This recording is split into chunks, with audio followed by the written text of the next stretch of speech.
Of all the strange tales in the annals of the incredible, stories of curses are perhaps the most difficult to accept.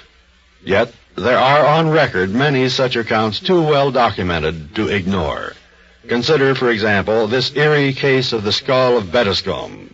In the district of Dorsetshire stands an old home called Bettiscomb Manor. And there, you would find a box that contains the skull of a man.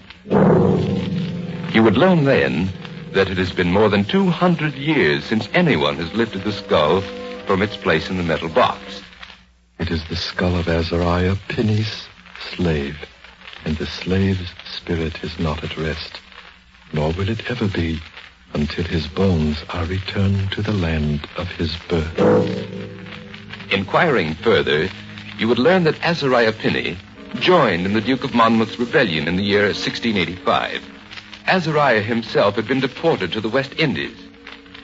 When at last he returned to England, he brought with him the slave. But the damp air of the British Isles was not kind to the black man, and in time, he grew ill.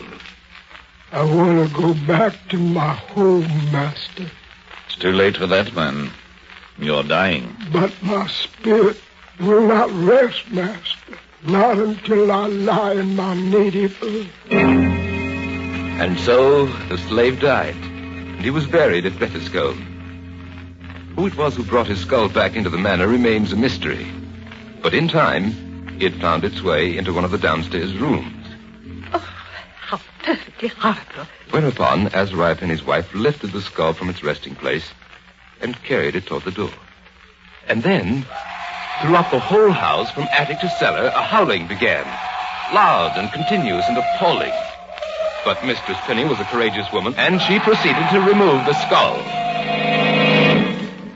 That night, as Azariah Penny climbed the stairs toward his bedroom, a board gave way beneath his feet. Oh,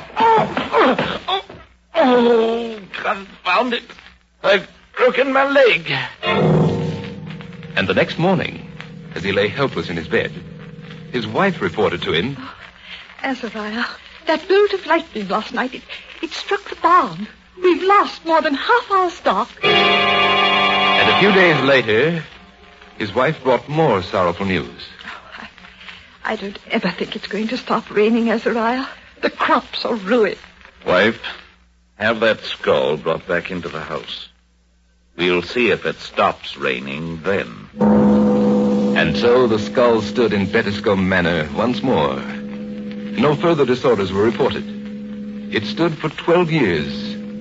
And then, once again, Mistress Penny decided to be rid of it. On the morning after the skull was taken out, Azariah Penny died.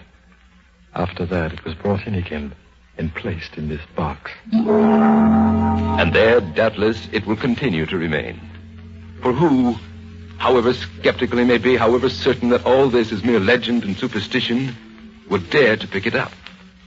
The facts which support the legend have been carefully recorded, and there is little reason to doubt their accuracy. All of them indicate that the skull of the slave is possessed of a strange and supernormal power. A power incredible but true.